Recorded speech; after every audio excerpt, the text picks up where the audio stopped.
How to fix Epic Games launcher setup wizard ended prematurely. Hello guys and welcome back to the channel. In today's video, I'm going to show you how you can get rid of this issue. So first thing that you need to do is simply go to the search bar and type in Task Manager.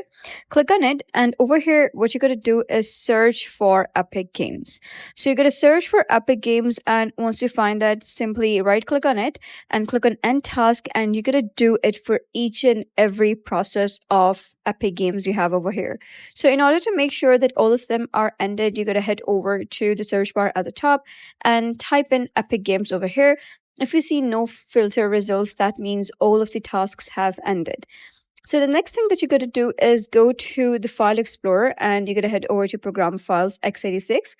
And over here, you're going to find the folder of Epic Games and simply right click on it, and then you're going to delete that. So just wait for it to get deleted, and then you're going to go back and go to your simple program files and find the folder of Epic Games again and delete that folder again and wait for it to get deleted.